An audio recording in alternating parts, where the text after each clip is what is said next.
माझं सर्वात जास्त प्रेम माझ्या पुस्तकांवर आहे आणि पुस्तकं हीच माझी सर्वोत्तम संपत्ती आहेत.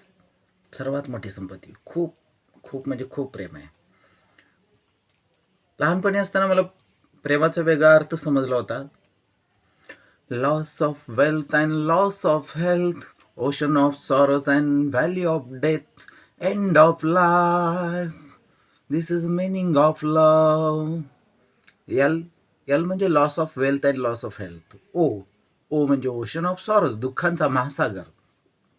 म्हणजे loss of health and loss of wealth, पैशांची बर्बादी, हेल्थची बर्बादी. हेच प्रेमाला पहिलं एलचा अर्थ मी समजत होतो. ओशन ऑफ सॉरोज म्हणजे दुःखांचा महासागर, आणि व्हॅल्यू ऑफ डेथ, मृत्यूची दरी, अँड एंड ऑफ लाईफ, जीवनाचा शेवट. कारण अशाच पद्धतीनं प्रेम माझं चित्रीकरण सगळीकडं झालेलं पाहिलेलं होतं. नंतर मग प्रेमाचे वेगळे अर्थ समजले गेले. प्रेम आहे हृदय सौंदर्य ज्योती. प्रेम अमर ओढ आणि अमर प्रीती. प्रेम दोन मनातली एक शुद्ध भावना, जी एकमेकांना जोडून ठेवते, एकमेकांना आधार देते, एकमेकांना साथ देते, एकमेकांची काळजी घेते, एकमेकांचं सुखदुःख शेअर करते. असं हे प्रेम. आणि मग वेगळा अर्थ समजला.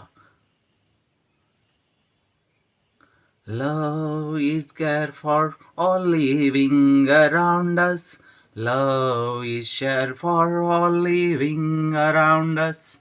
आपल्या सभोवती असणाऱ्या सर्वांची काळजी घेणं म्हणजे प्रेम आहे.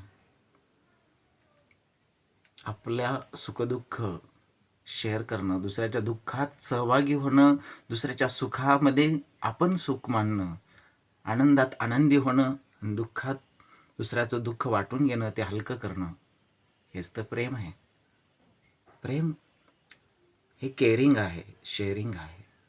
जी आपल्या आई आपल्याला लहानपणापासून जे धडे देते प्रेमाचे, तेच खरं प्रेम आहे. प्रेम माया आहे, आपुलकी आहे, जिव्हाळा आहे, आत्मीयता आहे.